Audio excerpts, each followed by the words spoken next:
know me, I'm Ann Cotton. I'm the Executive Director of the Schaefer Center for Public Policy here at the University of Baltimore, and I'm also the founder and director of the Maryland Certified Public Manager Program. So I am thrilled to see so many people here today, from this tiny idea to this really great thing. It's really, really terrific. We're honored to have our outstanding public servant, Kurt Schmoke, our president, to give some welcoming remarks.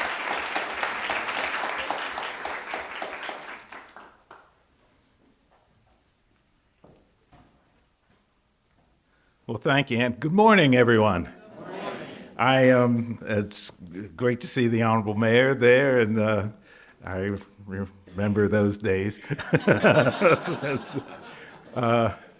But I want to thank you all very much, Dr. Cotton and all the people involved at the Schaefer Center and these graduates today. You know, I was thinking this past week we are witnessing transition at the national level. And I recall for a number of years, I taught election law and policy when I was the dean at the Howard Law School. And one of the points that I always emphasize to our students then and wanted to mention today is that if you look at the U.S. Constitution, nowhere in the Constitution is the word city or county. That there was a recognition by the founding fathers of that federalism really meant that they were going to have strength in government at the local level, and that the Constitution was supposed to be focused on the federal area, and that at the local level we would have outstanding leadership and people who would help improve the quality of life for individuals living in those areas.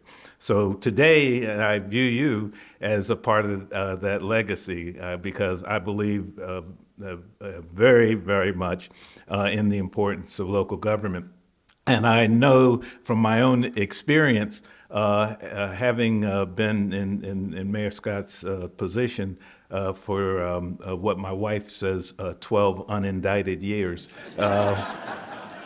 that having great leaders in the agencies is vitally important. People look to you every day to improve the quality of their lives, and knowing that people are committed, as I had hoped way back when I talked about the city that reads, I simply meant a commitment to lifelong learning, and you absolutely demonstrate that in your pursuit of these certificates. So I just want to thank you all very much, welcome you to the University of Baltimore. You know, next year we celebrate our centennial. It was in 1925 that this university got started as a merger of a night law school and a night business school. So we've always been very much career-oriented and focused on the adult learner. So for those of you, congratulations. Those of you who are up there visiting, please, you know, you can always sign up to come to the University of Baltimore. I mean, we'd love to have you, and know that you would be as committed as our certificate winners are to lifelong learning. So thank you all very much for being here today. Thank you, President Schmoke. As many of you know, Baltimore City has been a huge partner in the Certified Public Manager Program. Baltimore City has invested more than any other jurisdiction in training managers in the Certified Public Manager Program. With this cohort, you have approximately 60 trained managers. We have 30 more coming on. So it's a huge investment, and I personally would like to thank Mayor Scott for this investment and for investing in these dedicated public servants. And I'd like to invite you to come give some welcoming remarks.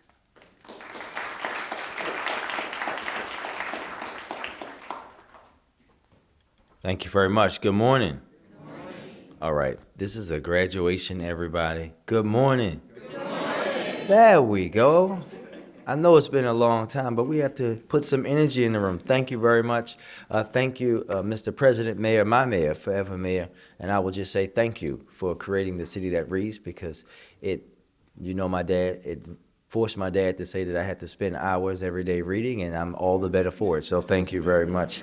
Thank you very much. And congratulations, first and foremost, to this cohort, graduating cohort. Can you give yourselves a big round of applause? Cohort 16. I also, before I go any further, I want to thank the person who really pushes and leads this for our city, our HR Director, Quentin Herbert. Mr. Director, thank you very much. I don't know if he's trying to get brownie points. He wore the same exact suit that I have on today. We did not plan that, everybody. I didn't notice that when we were in a meeting this morning together, but I do now, and I know the staff is going to have a time with those pictures. Just be ready. But to all of you, congratulations. We all know that public service is often a thankless job when no one says thank you, but everyone says everything but your name to you, right?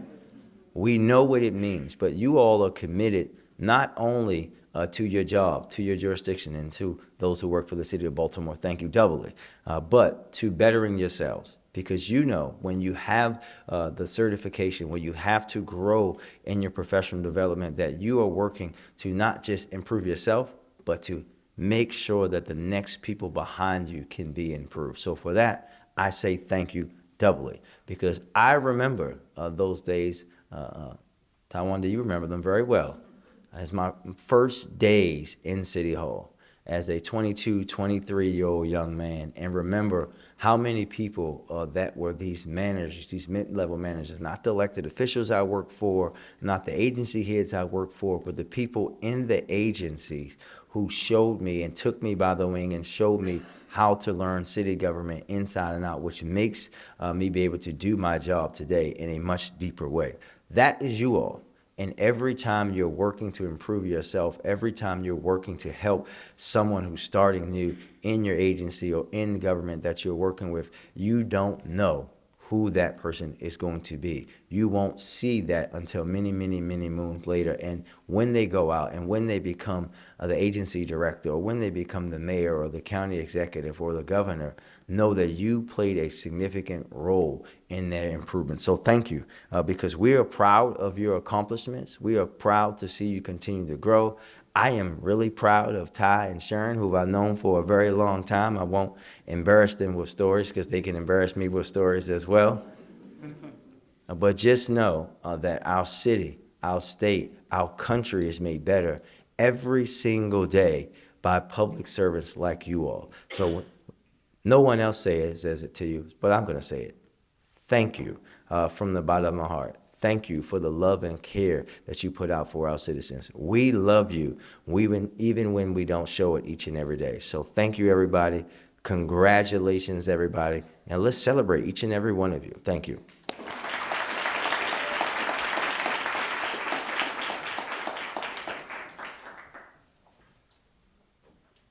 Thank you, Mr. Mayor.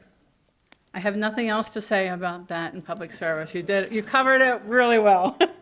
I'd also like to recognize Baltimore County. Baltimore County has been a longstanding partner in our Certified Public Manager program, and we have joining us today Patrick Johnson, Director of Employee Training and Development from Baltimore County, and thank you.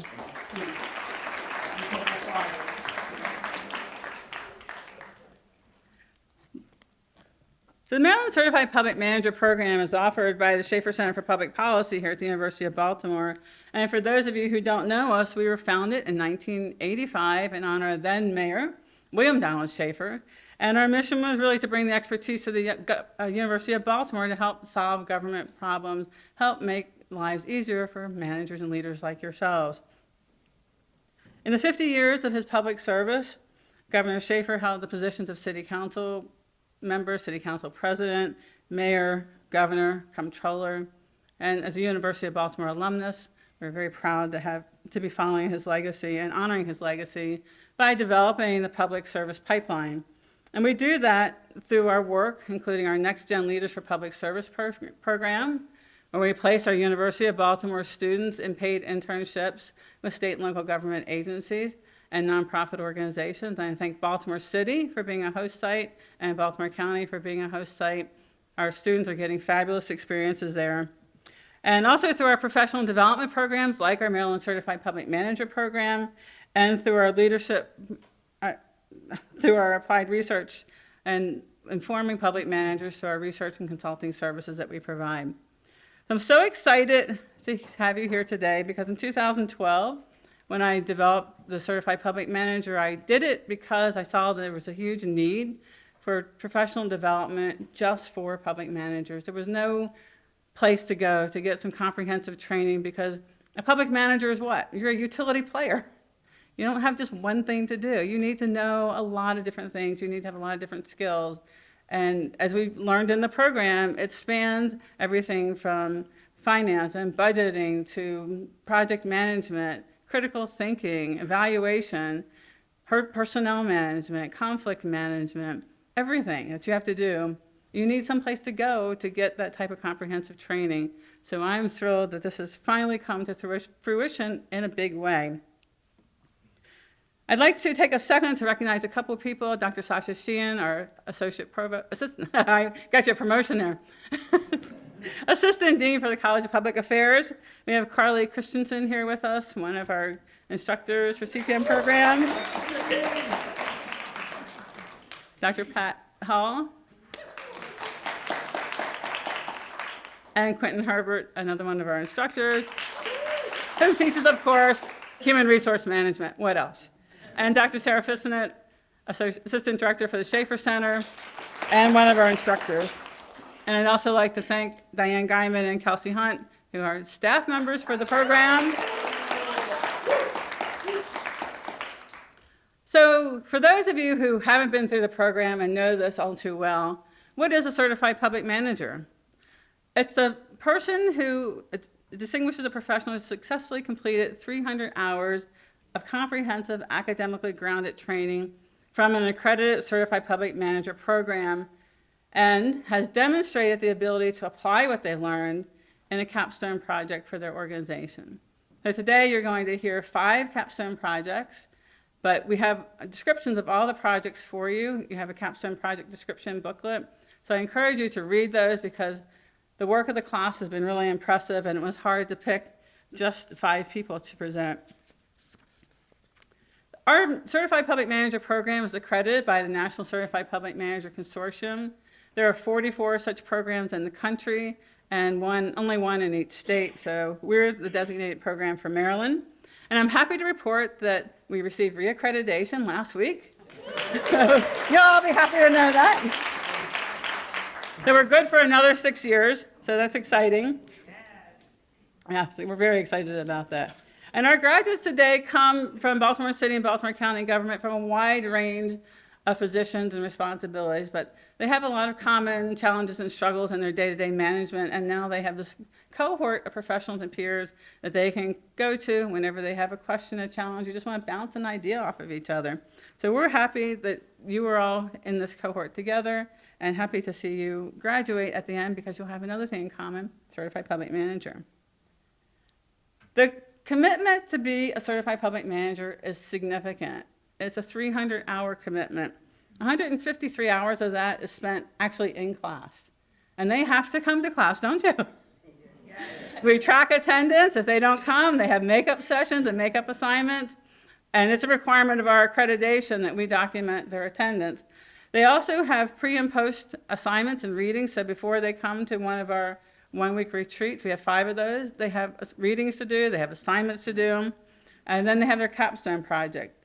And then we also have optional leadership lunches. So over 300 hours they commit to this program. And the capstone process is intensive. They start with identifying a project. We have them do that before they come into the program. They do a worksheet where they think about what they might want to work on. And a lot of them will tell you that I had an idea, but then I realized it was a solution and not a problem, so then I had to identify the problem. So they identify the problem, they do a stakeholder analysis, they research, evaluate, and select the solution, they do a plan for implementation, and then they present that. They present their work in a paper, which is a paper on their project, about 25 to 30 pages, where they document all the work that they've done. All of their solutions are grounded in literature. It's not just, I had an idea and I thought it would make it work. They have to actually go out and research that idea. And then they present an executive briefing. And that executive briefing is like the briefing they would give to the leadership of their organization when they're trying to sell those ideas. So what they've learned in this capstone process is a process for solving problems. So they can take this process and apply it to any problem that they face, and come up with a solution, and then make that presentation and do that confidently. So today, we have 5 of our class members that will be presenting their capstone project. They were selected based on votes by their peers, evaluations by the instructors who attended their presentations 2 weeks ago, their grades on the assignments, the percent of assignments they completed on time, and the potential impact of their project. So I'm thrilled to identify our 5 presenters here today. Tawanda Cooper Miller,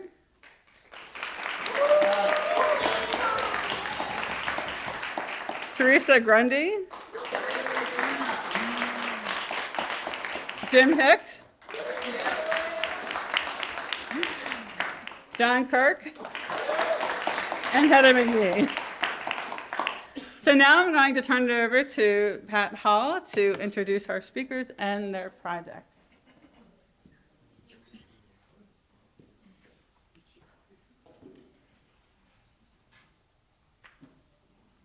Good morning, everyone. Good morning. Good morning. The first capstone presentation we'll hear is from Ms. Tawanda Cooper Miller, the Chief of Staff to the Baltimore City Council, Vice President, District 6, Baltimore City Council.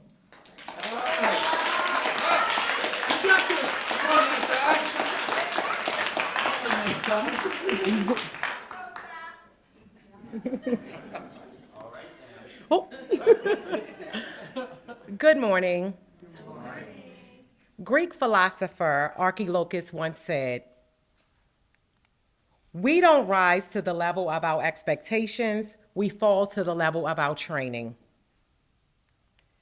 In recent years, Baltimore City Council staff has faced challenges and have struggled with confidence in understanding their fundamental responsibilities, primarily due to the lack of a standardized onboarding training program. In this fast-paced environment, newly elected officials often bring in staff members who may not be familiar with public sector practices, and as a result of the absence of a standardized training, employees frequently find themselves navigating their roles independently or relying on colleagues who may have the necessary knowledge. I conducted a brief stakeholders analysis with council staff, and when asked about challenges that could have enhanced their confidence during the hiring process, the consensus was clear. An onboarding training program would have been helpful. Most expressed that upon being hired, they had to piece together information on their own. Implementing a standardized onboarding process will ensure consistency across the Baltimore City Council. Every new hire, regardless of their roles, should receive the same foundational knowledge regarding the council's processes, culture, values, and expectations. This uniform training will help cultivate a cohesive work environment where all staff share the same objective, and that's to deliver efficient and effective service to the residents of Baltimore. Now is the perfect time to introduce this training with the commencement of a new council term this December. It will be beneficial for new staff joining the council to aid in measuring the training's accuracy and effectiveness. How do we fix this? I'm glad you asked.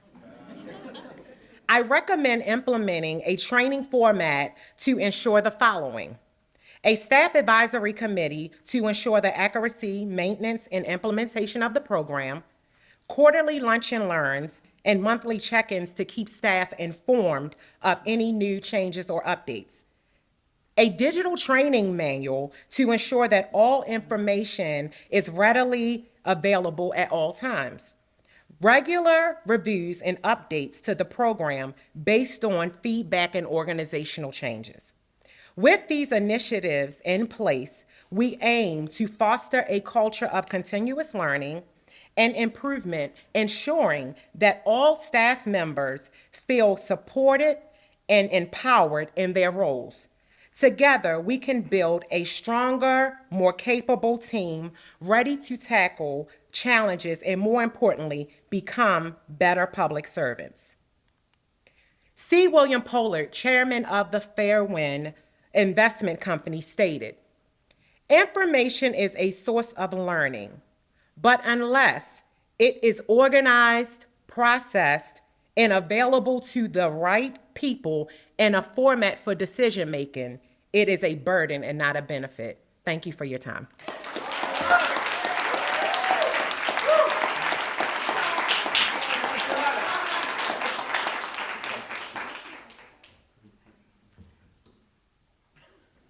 And next, we will hear from Teresa Brumby, Chief of Learning and Development, Baltimore City Department of Human Services.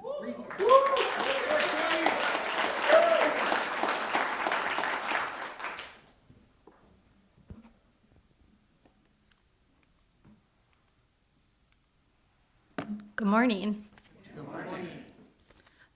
So for my classmates, they've already had to do this exercise, so I'm going to address the people in the back. And I'm going to ask how you would respond to the following questions in a professional context. From a candidate filling a potentially critical role, what can I expect as far as new hire training? From a recently promoted employee, there is no role-specific training. How am I supposed to be successful? And finally, as a leader, a question that you may ask yourself: how do I create a new hire training program? Where do I start? Now, for some of you, those answers may have been positive. However, statistics indicate that the majority of you did not answer those questions favorably. Today, I'm going to address these questions and provide context so that a new hire and promotion training program can be tailored to each role and be implemented, and so that all employees can be successful from the start. So what is immersion training? Well, I'm glad that you asked.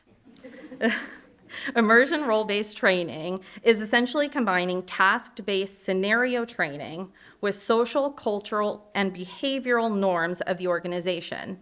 It's explaining not only the what and the how, but also the why. The Department of Human Resources is an internal service agency for the City of Baltimore. The department staffs 72 full-time city employees supporting operations and administration, with both divisions reporting into executive leadership. There are 10 offices, each who have a senior leadership position, and then varying levels of managers and employees. For the purpose of this project, executive leadership excludes 4 positions, leaving 68 as our primary target. 84% of senior leaders within DHR indicated that they do not have a formalized training plan for each role within their office. When I asked them how they thought their employees would rate the training that they received when they were onboarded or they were promoted, only 33% responded favorably. And when I asked that same leader how they felt their training was when they were hired or they were promoted, only 17% responded favorably. These statistics clearly indicate that a new hire and promotion training program for non-executive employees needs to be developed for DHR, and likely suggests that other agencies in the city would benefit from the framework. The primary goal of this program is to provide employees with the necessary knowledge and skills needed to perform their roles effectively and improve the overall efficiency of DHR. In addition, there are several objectives, and that includes standardization, a decreased learning curve, a reduction of hiring costs, increased integration and job satisfaction, retention of organizational knowledge, and increased customer service. Though alternative training methods were reviewed, such as on-the-job training, which is more typical and what we would see today, industry standard training, and then not changing our current practice at all, immersion role-based training was the clear frontrunner using data-based decision models. In the model, both time and cost to implement, along with employee, managerial, and organizational impact is measured and scored. The program is going to be executed in 2 distinct phases. This allows for more immediate and further reaching change while more involved work at the agency level can continue. As seen here, starting in January, focus group sessions will begin where the objective is gaining insights about the city's existing new employee orientation program. As phase 1 continues, phase 2 will begin in May, and the objective there is gaining perspectives on the skills and knowledge needed for each role within the Office of DHR. Phase 1 will conclude in July. This will allow an updated new employee orientation program to be released to all city employees. Phase 2 will then conclude in September of 2025, where any new hire or promoted employee within the Department of Human Resources will receive the new role-based immersion training program. As mentioned, alternatives were considered, and one of the factors is budget. The anticipated cost of this program is $120,000. Now, before my director and fiscal officer fall out of their chairs, I will mention that the budget exclusively focuses on existing personnel costs of full-time employees. It should be noted that though these costs are already accounted for in our budget, the allocation of their time is what is being factored here. Additionally, there are other costs not factored into this budget as they exist anyways with day-to-day business needs. Based on the factors and resources presented, immersion role-based training is the best option we have to move forward. Selecting this option is the most effective way to solve the organizational challenges stemming from a lack of role-based training and new hire training. It will put all employees and leaders in a position to answer those initial questions favorably and, most importantly, succeed from the start. Thank you.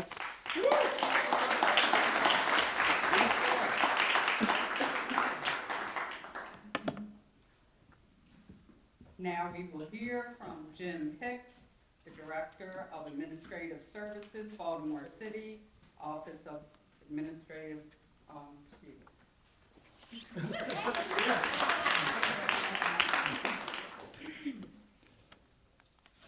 Good morning, everyone. Here we go. IBM estimated in a 2016 report that the annual cost of bad data in the United States is a staggering $3.1 trillion. In the city of Baltimore, we have a bad data problem when it comes to cell phones that are issued to city employees. In the city, we have 2 places where we store data about cell phones. One is what we call our Verizon database, and this is where, in IT lingo, we would call it our system of record or our source of truth. The other place that you can find cell phone data are in electronic phone directories. So this would be like Outlook or Workday. When it comes to cell phone data, we're basically talking about 2 important pieces of information that you just gotta have right. One is that you have to have a correct cell phone number. And the second piece of data that you got to have right is the name, a correct name of an employee who has a cell phone with that number. Now, in an ideal world, you're going to have this correct information in the Verizon database, and it's going to match what's in the directories, and it's going to ultimately match what's in real life. That there's going to be, for example, a real employee named John Doe who has such and such a number. The problem is that in the city currently, we have something that looks more like this, where instead of having correct names in the Verizon database, we have a lot of names that are incorrect and are inaccurate. And so instead of John Doe, you might have Ann Jones, and sorry if there's a city employee named Ann Jones. I'm not no dissing on you there. But Ann Jones might have been the employee who had this number previous to John Doe, but now that cell phone has been transferred, but the record was never corrected. Likewise, in Microsoft Outlook and in Workday, you have correct names but missing phone numbers a lot of times, or incorrect phone numbers. And so what you have in these systems don't match reality. Why is this a problem? It's a problem for a couple of reasons. First of all, it can make it awfully hard for city employees to actually find the correct cell phone information for their colleagues. And this is a waste of time. But it can also be a big waste of money because oftentimes the city will go on paying cell phone bills of unused cell phones of employees who have left city employment maybe months ago for month after month, and that's a big waste. So in response to this problem, I'm suggesting a three-pronged solution to address it. The first is to develop really an SOP, some policy and procedure around provisioning and deprovisioning cell phones to employees. Right now, there's really not a lot of clear guidance to agencies and to employees of what happens when you receive a new cell phone as an employee, of what's supposed to happen when the employee moves on from their position and that cell phone is turned in, how that gets deactivated, where that gets returned, so that the city doesn't keep paying endlessly for that phone. And that's a lot of problem. Not having those clear guidelines is a lot of the reason why we have these bad data problems. So just putting some policy and some clear guidelines into place and communicating those is going to be a big step in the right direction. However, that is not going to resolve the mess that's currently there. And so to address that, we need to do the second part of this solution, which is doing some data cleansing at the source. And again, at the source, we're talking about this Verizon database that serves as a system of record. We have to basically go in and do a one-time data cleanse where we compare what's in the database with reality and make corrections where needed. Then on an ongoing basis, we need to periodically go back and check and do reconciliations to check that we still have that clean data at the source. This is something that we'll start off doing in a manual way, but there's some things we can do to automate that going forward. Finally, the third prong is to implement a data integration between the Verizon system and the directories so that when we've established clean data at the source, that clean data can automatically flow into these electronic directories so that when there's a change that's made at the source, that change will automatically be reflected in the directories. In this way, we will have clean, consistent data in all locations, and we'll have addressed the issue. This slide shows some of the major milestones and the timeline for this project. As you can see, our schedule is to kick it off in the early part of this coming year and then to conclude it in the spring of 2026. This project is not going to just be contained in one agency. It's going to be a team effort between my agency, BSIT, between the Department of Human Resources, and between the Department of Telecommunications and the Office of the Comptroller. The cost that I've anticipated for the project is $24,000, which is comprised of staff time for employees for whom this project is outside of their normal job responsibilities. But the time and the dollars saved by successful implementation of this project will far exceed that as we engage in more effective cell phone data management in the city of Baltimore. Thank you.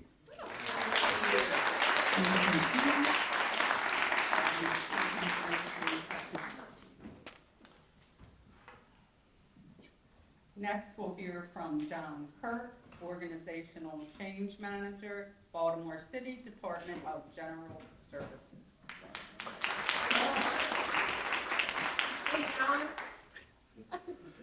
Good morning. About 4 years ago, we would anticipate that the course of our career, we would move 4 times.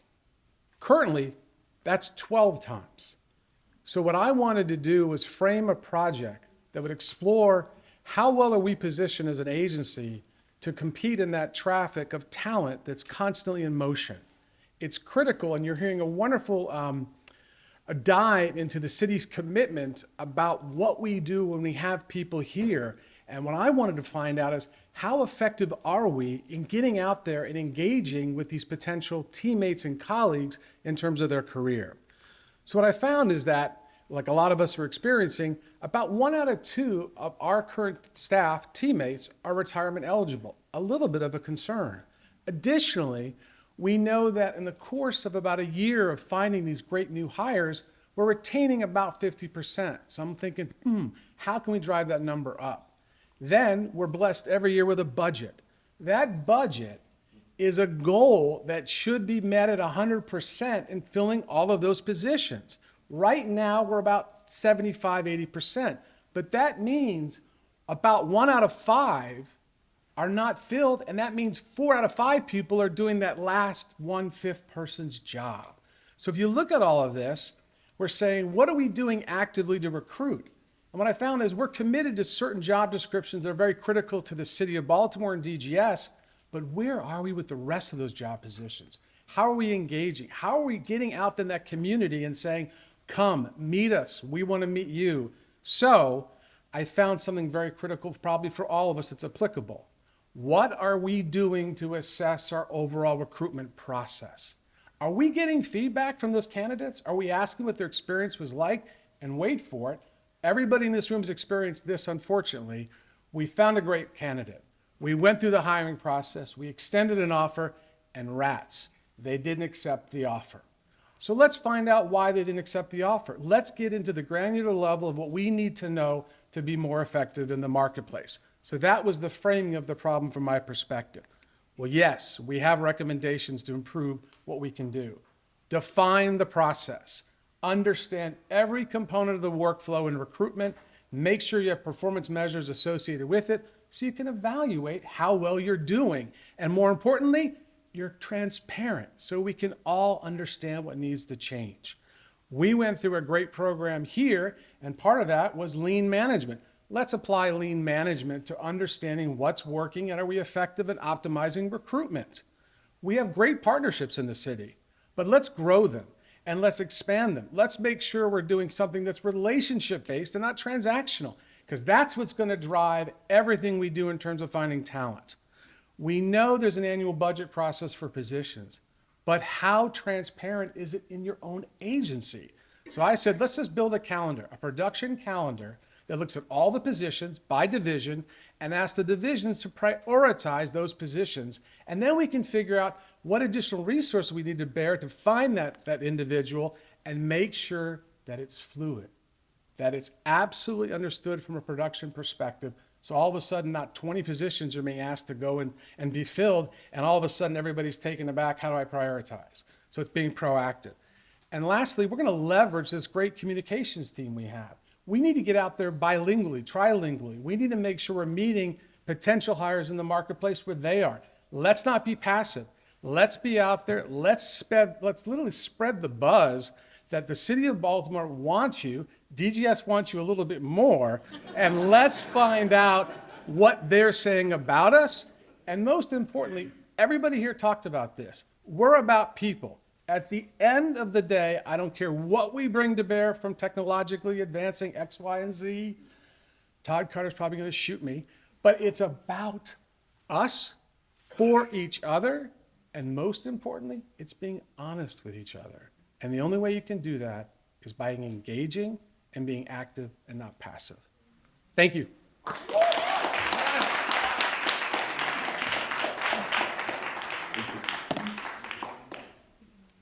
And our final presentation will be from Ms. Heather McGee, Stream Restoration Supervisor, Baltimore County Department of Environmental Protection and Sustainability.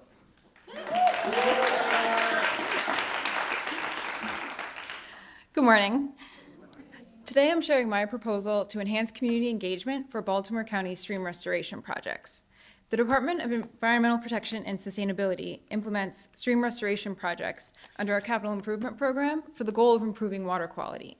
This work protects clean water in Baltimore County streams, as well as areas downstream of the county and ultimately the Chesapeake Bay. Stream restorations re-engineer degraded streams to create healthier ecosystems. They also have a substantial visual impact in the communities they take place. We have to remove some trees, we do earthwork with heavy equipment, and sometimes we're even digging an entirely new stream channel in a slightly different location. And these projects take place on a combination of public and private land. And anytime that we're on private property, we need written permission from that property owner in order for us to do the work. And we meet with these property owners individually as we design the project. But translating engineering blueprints to the average county resident is a challenging task. Our existing outreach approach includes 3 main touch points. We send letters out to the community when we start designing a project to let folks know they'll be seeing surveyors out in the field collecting data. Then we have one-on-one meetings with the impacted property owners to gain their permission. And then we send another mass mailing to the community before we go to build the project to let them know equipment will be mobilizing soon. But lately we found some shortcomings with this engagement process. And those problems fall into two main categories. There are homeowners that we've spoken with who are surprised by the project despite our best efforts to explain the plans and what would be happening. And the second problem is residents who were outside the area of residents that we contacted who were upset that they were not directly informed. So my proposed change to our process is based on two best management practices identified in the literature on stakeholder engagement. And these best practices are engaging the community early and often and enabling a two-way flow of communication. So I propose that we meet with the surrounding residents before we even start designing the restoration. This way we can ask them how they use the area around the stream, what do they enjoy about it, and what problems do they see with it. Hopefully we can incorporate the community's priorities into our project at the beginning instead of trying to shoehorn them in later. Next, we'll post informational signs at the project site so that anyone who frequents the area will be informed as well. And these signs will have our contact information so they can get put on the contact mailing list for the specific project. Then as the restorations progress through design, we'll send postcards out to anyone on the stakeholder list, informing them of the updates in the project. Because this whole process of design can take up to 3 years. And we don't want residents thinking maybe we forgot about them, did the project get canceled? We are about to kick off a new batch of 6 projects with our fiscal year 25 funding. So I suggest piloting this new approach on a few of those jobs. These proposed changes will save the county time and money by preventing us from spending money on designs that then can't be built because of a lack of community buy-in. It'll also save us time resolving conflicts when these jobs go to construction. For the additional cost of just about $6,000 per project, and these are multi-million-dollar projects, this proposal would help my section build trust with the community and create a more transparent government so we can better serve county citizens. Thank you.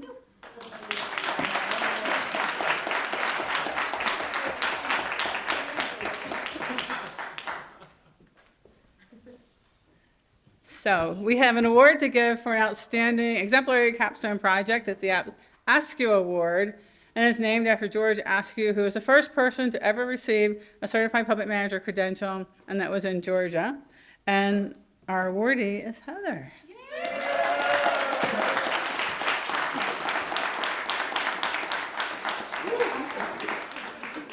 Picture the medallion up there for you. Congratulations. Thank you. Thank you so much.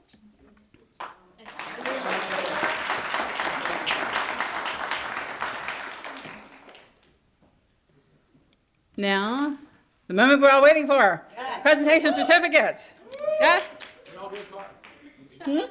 What did you say? So we all get a card.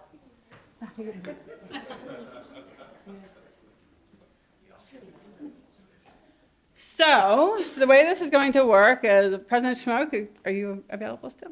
Yeah. And Mayor Scott are going to come down and present certificates to our graduates, and the mayor has a certificate to present as well.